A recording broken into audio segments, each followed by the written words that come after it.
This is the YouTube edition of my book, A Course in Miracles Workbook Nuggets. Workbook Nuggets was written to be a commentary or study aid for the course's workbook for students.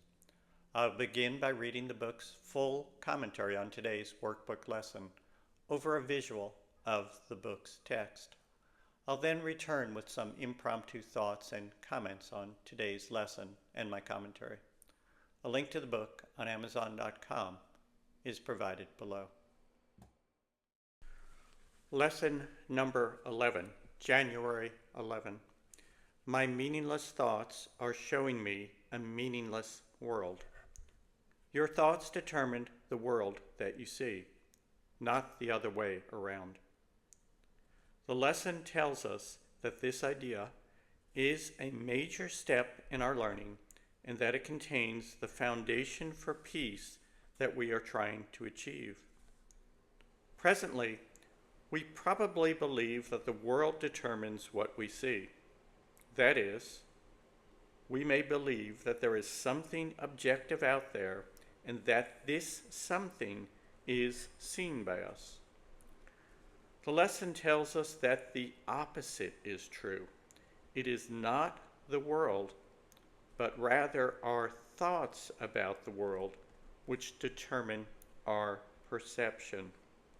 Now, when you consider the fact that your thoughts are totally within your control, you begin to realize the power in this truth.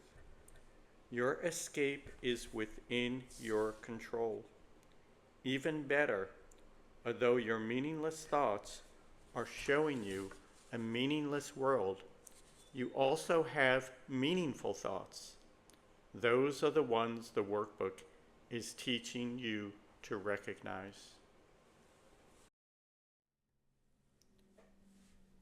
The title to today's lesson is My Meaningless Thoughts Are Showing Me a Meaningless World.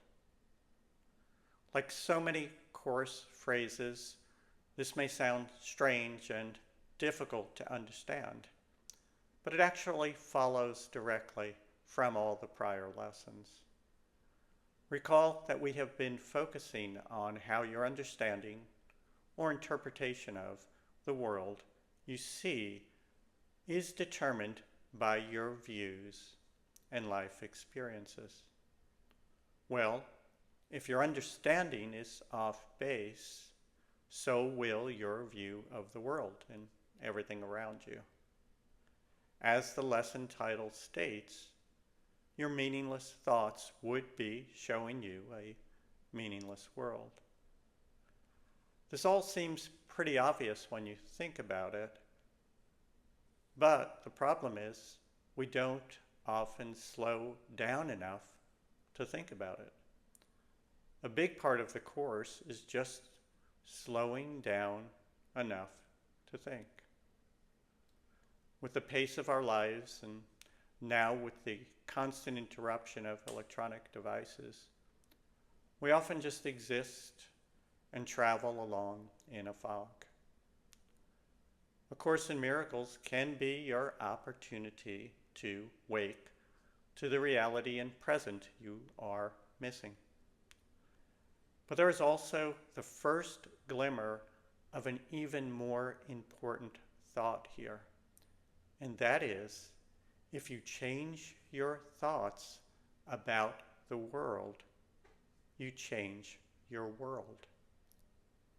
This is great personal power, and it is a major pillar of the Course. The world does not cause your thoughts. It is your thoughts that cause your perceptions of the world. Change your attitude about someone or something, and you are literally seeing it differently. The power in that realization is staggering. This is how you change your life. This is how you change the world.